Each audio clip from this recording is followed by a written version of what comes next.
Un simple contributeur Wikipédia a déclenché un séisme médiatique. Bonjour à tous, ici Tazio pour Culture Internet. Aujourd'hui, je vous parle de l'affaire Le Point versus Wikipédia, celle d'une bataille pour le contrôle du récit.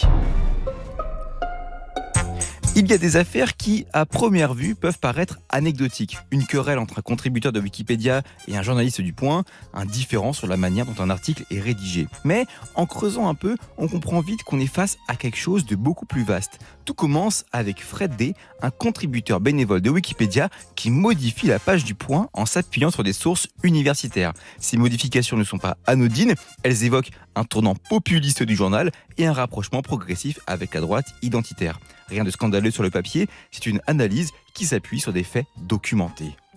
Mais Le Point ne l'entend pas de cette oreille. Rapidement, Erwan Seznek, journaliste au sein de l'hebdomadaire, contacte Fred D. Son message n'a rien d'un simple échange courtois. Il lui annonce qu'un article va être publié sur lui, qu'il compte révéler son identité, son métier et même solliciter son employeur supposé pour une réaction officielle. Pire encore, Seznek va jusqu'à récupérer son numéro de téléphone personnel et tente de l'appeler directement. Une méthode qui ressemble plus à une tentative d'intimidation qu'à une démarche journalistique. La riposte ne se fait pas attendre. En quelques heures, une lettre ouverte est publiée par les contributeurs de Wikipédia dénonçant une atteinte au pseudonymat et un abus de pouvoir d'un média contre un simple contributeur bénévole. En face, Le Point ne se démonte pas et lance une contre-offensive en publiant un article accusant Wikipédia de désinformation tout en mobilisant plus de 70 personnalités pour signer une tribune dénonçant ce qu'ils considèrent comme une dérive idéologique de l'encyclopédie. Parmi les signataires, on retrouve Caroline Fourest, Jean-Michel Blanquer, Olivier Babot, Raphaël Enthoven, Nathalie Loiseau et même Éric Dupond-Moretti. Une véritable machine de guerre médiatique s'est mise en place, révélant que cette affaire dépasse largement le simple cadre d'une modification Wikipédia. Derrière cette offensive, il y a une réalité simple. Le Point ne cherche pas tant à corriger une erreur qu'à imposer son propre récit. Si Fred D avait simplement écrit des bêtises, il aurait suffi d'ouvrir une discussion sur Wikipédia, d'apporter d'autres sources, de rectifier l'article par le débat. C'est comme ça que fonctionne l'encyclopédie. Mais ce n'est pas ce qui a été fait. À la place, Le Point a choisi la méthode forte, menacer, intimider, faire pression sur un contributeur pour le faire taire. Cette réaction en dit long sur l'état d'esprit du journal. On ne cherche pas à nuancer l'information, on cherche à empêcher qu'elle soit publiée. Et pour ça, tous les moyens sont bons. L'intimidation, la mobilisation de figures médiatiques et même une mise en demeure adressée à la fondation Wikimedia. La stratégie est claire, décrédibiliser Wikipédia en l'accusant d'être un outil de désinformation, un repère de militants anonymes qui mènent des campagnes de dénigrement. Pourtant, cette accusation sonne creux. Wikipédia n'est pas un média, ce n'est pas une rédaction qui impose une ligne éditoriale.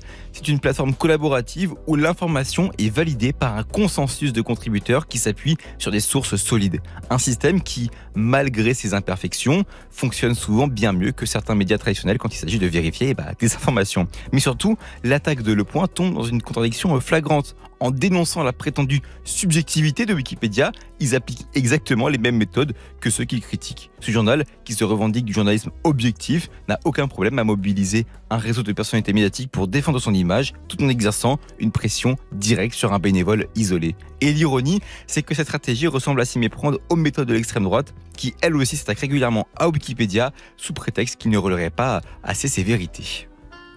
Au fond, cette affaire repose sur un principe fondamental. La neutralité n'existe pas. Elle n'est pas un état de fait, mais un idéal sur lequel on tend, un équilibre qui se construit dans le débat. Wikipédia applique une forme de neutralité par consensus, où toutes les informations doivent être sourcées et validées collectivement.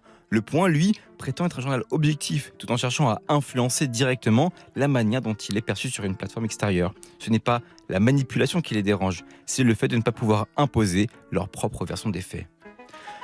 Dans un monde où l'information est omniprésente, où chaque acteur veut maîtriser son image, Wikipédia représente une anomalie. Une encyclopédie gratuite, construite par des bénévoles, où aucun pouvoir financier ou politique ne peut dicter ce qui doit être écrit, c'est précisément cette indépendance qui dérange. Car si Le Point gagne ce combat, si Wikipédia cède à la pression et commence à effacer des informations sous la menace, alors ce n'est pas qu'un contributeur qui aura perdu, c'est un modèle entier de transmission du savoir qui se retrouvera fragilisé.